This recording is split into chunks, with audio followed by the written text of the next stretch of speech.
Ini adalah cara menyontek yang sangat hebat. Perhatikan jam di dinding. Saat jarum menit menuju ke angka berapa?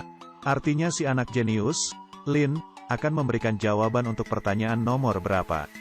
Sedangkan angka 1, 2, 3, 4 melambangkan pilihan A, B, C, D.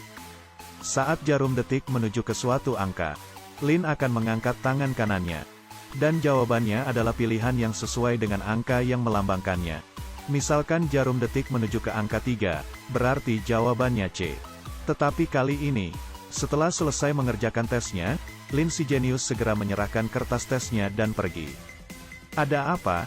Ternyata rencana sontekan kali ini bukan menggunakan jam. Kali ini, setelah Lin menyelesaikan tesnya dengan cepat, dia menuliskan jawabannya di penghapus. Lalu melewati semua ruang tes dengan angkuhnya. Sedangkan semua siswa pemalas kaya raya yang sudah membeli jawaban darinya, langsung mengerti begitu melihat Lin. Mendengar dengan seksama, beralih untuk menatap radio sekolah di dinding. Tidak salah lagi, kali ini Lin mau menggunakan radio untuk menyiarkan jawabannya.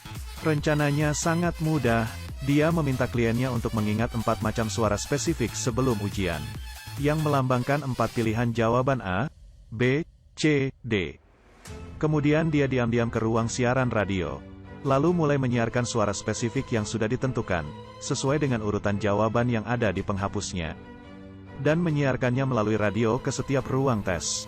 Suara titi, melambangkan A. Suara yang seperti suara bel melambangkan B. Suara kerusakan sistem adalah C. Suara sa-sa adalah D. Siswa dan guru yang tidak mengetahui hal ini mengira itu hanyalah suara masalah dari radio. Sedangkan siswa yang sudah menghafal suara spesifik itu, langsung bisa menyalin jawabannya.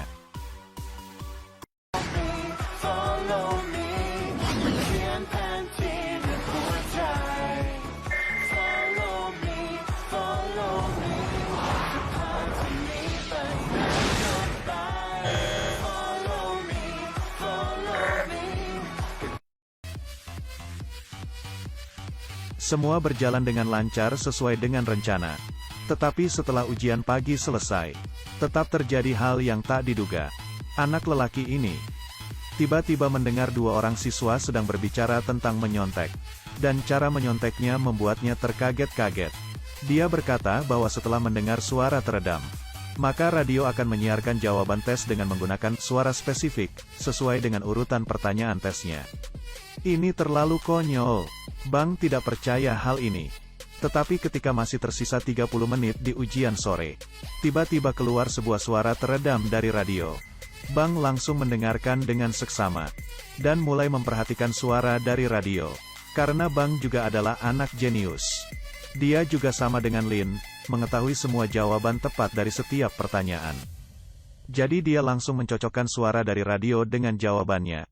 Seperti yang diperkirakan, suara titi melambangkan A.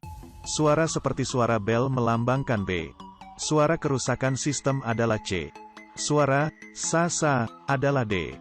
Dia membandingkan semua pertanyaan sesuai dengan urutan, dan mengetahui 4 suara spesifik yang menjadi petunjuk untuk jawabannya. Dan memang sama persis dengan jawaban yang tepat. Dia akhirnya memastikan ada orang yang menyontek dengan menggunakan siaran radio.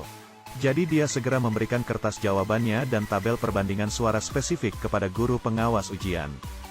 Melaporkan ada orang yang menyontek dengan siaran radio. Tetapi si guru malah menganggapnya sebagai omong kosong. Dan memperingatkannya bahwa jika dia masih terus mengacau dan mengganggu ketertiban ruang tes, kertas tesnya akan dihitung tidak valid. Melihat hal ini, Bang hanya bisa pergi dengan marah. Tetapi baru saja dia keluar dari ruang tes, dia langsung teringat, jika ingin menggunakan siaran radio untuk menyontek, berarti pemberi sontekannya pasti ada di ruang siaran radio. Jadi Bang langsung ke sana. Sedangkan guru pengawas ujian, karena kata-kata dari Bang juga mulai memperhatikan suara dari radio. Dengan kagetnya dia menyadari, sesuai dengan tabel perbandingan milik Bang, suara yang keluar dari siaran radio ternyata memang sama persis dengan jawaban yang tepat. Jadi dia langsung meminta guru lain membantu mengawasi ruang ujiannya, lalu bergegas ke ruang siaran radio. Sedangkan di saat ini, Lin tidak mengetahui bahwa dirinya sedang dalam bencana. Masih mengirim jawaban dengan senangnya. Sedangkan Bang sudah datang ke ruang siaran radio terlebih dahulu. Dia membuka pintu. Saat dia sedang bersiap untuk menangkap basah si dalang sontek. Tetapi ternyata malah tidak ada orang di dalam.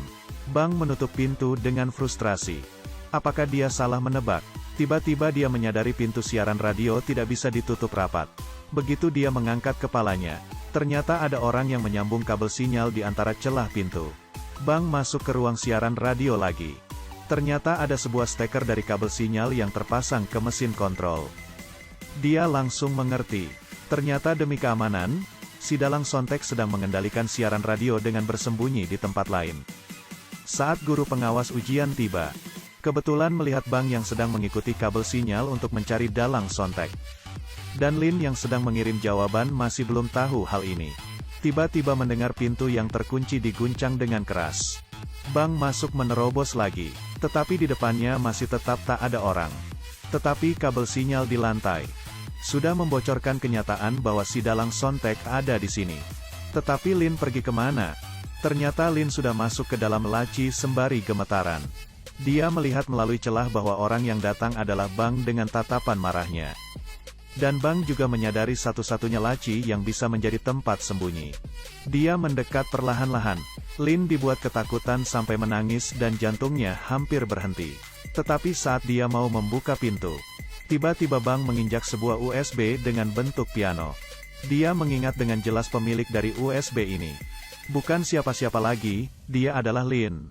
Di saat ini, guru pengawas ujian juga tiba. Tetapi demi melindungi Lin, Bang berkata bahwa dia tidak melihat dalang sonteknya. Akhirnya Lin terhindar dari bencana.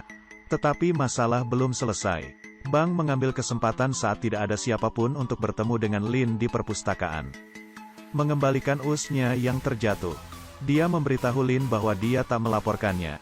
Tetapi kekecewaan terekspresi dengan jelas di wajahnya. Lin buru-buru menjelaskan bahwa alasannya memberi sontekan untuk mendapatkan uang adalah demi membantu ayahnya melunasi hutang biaya sekolah. Dia bahkan ingin menyalahkan biaya sekolah yang tinggi. Tetapi Bang mana mungkin mendengarkan alasannya. Dia merasa semuanya hanyalah alasan saja. Pergi dengan marah selesai berbicara. Keesokan harinya kepala sekolah menemui mereka berdua. Setelah penyelidikan, mereka mengesampingkan kemungkinan bahwa guru yang membocorkan soal tes. Berarti, pasti siswa berprestasi yang mampu mendapat nilai sempurnalah yang mendalangi sontekan kali ini. Dan orang seperti itu di sekolah ini hanya ada mereka berdua. Guru memang lebih ahli. Kepala sekolah langsung mengancam mereka, jika tidak ada yang mengaku, maka semuanya harus menanggung kesalahan. Dan akan membatalkan semua beasiswa mereka berdua. Bang langsung tercengang. Bukannya aku yang melaporkannya, kenapa malah jadinya aku yang kehilangan beasiswa? Mendengar hal ini, Lin tidak tega melibatkan Bang. Akhirnya dia mengaku. Kepala sekolah segera memanggil ayahnya Lin untuk memberitahu hukumannya. Tidak naik kelas dan penangguhan kelas selama 1 tahun. Dan membatalkan semua beasiswanya. Ayahnya juga menyuruhnya untuk mengembalikan uang sontekan dari teman-temannya. Dia akan menjual mobilnya untuk melunasi hutang. Lin tidak dapat memberontak ayahnya, jadi dia mengembalikan uangnya ke teman-temannya. Akhirnya Lin memulai masa penangguhan kelasnya yang panjang. Tetapi dia pasti tak menyangka. Biarpun dia jauh dari sekolah, dia masih tidak bisa lepas dari nasibnya yang dicari-cari orang.